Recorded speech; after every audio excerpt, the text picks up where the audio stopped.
আমাকে যারা শেষ করতে চাইছে দম থাকলে সামনে এসে লড়াই কর। অনুব্রত ঘনিষ্ঠ তৃণমূল নেতার সমাজ মাধ্যমে পোস্টে বিতর্ক। শিক্ষা সংগঠনের সভাপতির পোস্টে দলের গোষ্ঠীদ্বন্দ্ব প্রকাশ্যে এবং কারা তৃণমূল নেতাকে শেষ করতে চাইছে জল্পনা বীরভূমের রাজনীতিতে। এবং ইতিমধ্যে ওই তৃণমূল নেতার ফেসবুক পোস্ট সমাজ মাধ্যমের পোস্টে বিতর্ক ছড়িয়েছে এবং রাজনৈতিক কিন্তু চাপানোতর শুরু হয়েছে। বীরভূমে ফের তৃণমূলের গোষ্ঠী কন্দল প্রকাশ্যে। আমাকে যারা শেষ করতে চাইছে দম থাকলে সামনে এসে লড়াই কর। অনুব্রত ঘনিষ্ঠ তৃণমূল নেতার সমাজ মাধ্যমে পোস্টে বিতর্ক। শিক্ষা সংগঠনের সভাপতির পোস্টে দলের গোষ্ঠীদ্বন্দ্ব ফের প্রকাশ্যে। কারা তৃণমূল নেতাকে শেষ করতে চাইছে প্রশ্ন উঠছে এবং জল্পনা বীরভূমের রাজনীতিতে। বীরভূমে ফের তৃণমূলের গোষ্ঠী কন্দল প্রকাশ্যে। আর মাত্র কয়েকটা মাস রাজ্যে বিধানসভা নির্বাচন, তার আগে তৃণমূলের গোষ্ঠী কন্দল ফের বীরভূমে। একটাই কথা বলবো যে আমাদের জননেত্রী মমতা বন্দ্যোপাধ্যায় এবং সেনাপতি অভিষেক বন্দ্যোপাধ্যায়ের নির্দেশিত পথে আমাকে যা দায়িত্ব যখন অর্পণ করা হয়েছে ভালোভাবে পালন করার চেষ্টা করেছি। তার মূল্যায়নটা দল করছে। সাধারণ মানুষ জানে, গোটা বীরভূমের মানুষ জানে যে কিভাবে কাজ করি।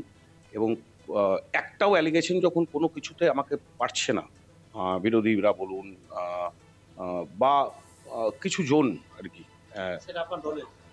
দেখুন দল একটা বৃহত্তর পরিবার। সেই বৃহত্তর পরিবারে অনেকজন আছে, তো সবাইকে নিয়ে দল। তা কারোর সাথে দলের একটা যে সিস্টেম, সেই ডেকোরামে আমরা সবাই একটা ছাতার তলায়, তৃণমূল কংগ্রেসের ছাতার তলায়।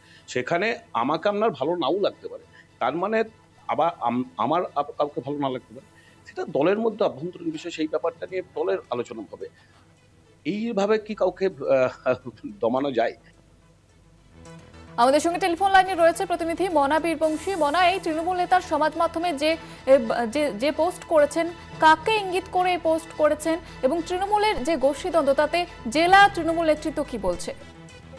দেখো জহিতা, কাকে ইঙ্গিত করে তিনি পোস্ট করেছেন এটা তিনি পরিষ্কার করলে না করলেও একটা কার্যত বিষয় পরিষ্কার, সেটি হচ্ছে যে তার দলের নেতা কর্মীরাই তার বিরুদ্ধে গুজব ছড়িয়ে তাকে শেষ করতে চাইছে।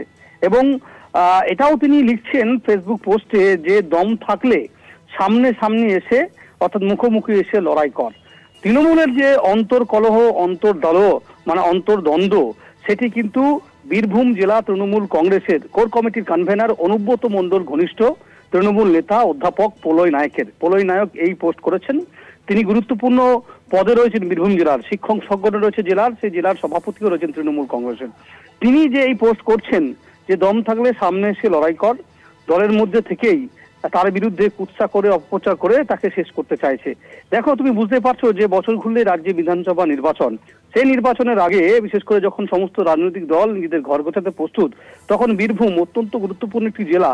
সেই জেলায় প্রথম সারির একটা নেতা, শিক্ষক সংগঠনের তিনি বীরভূম জেলা প্রাথমিক সংসদের সভাপতিও রয়েছেন।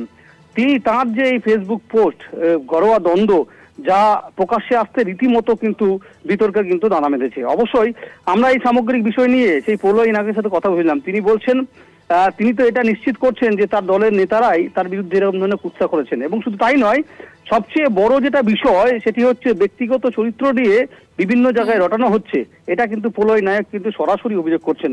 খুব বুঝতে পারছো যা এটা ঘিরে ঘিরে স্পষ্ট। এবং দেখো, এই ঘটনায় রীতিমতো বলা যেতে পারে যে বিরোধীরা যারা রয়েছেন, বিশেষ করে বিজেপি, তারা বলছেন যে এটা তৃণমূলের অপসংস্কৃতি, তাদের দলটাই লুটে পুটে খাওয়ার দল। 26-এর বিধানসভা নির্বাচন আসছে, মানুষ ঠিক করে নিয়েছে, তাদেরকেও জবাব দেবে, এমনটা বিজেপির তরফ থেকে কিন্তু কথা জানিয়ে মনে হয় যে বীরভূমের তৃণমূলের গোষ্ঠীদ্বন্দ্ব এবং তা নিয়ে রাজনৈতিক জল্পনাও কিন্তু তুঙ্গে।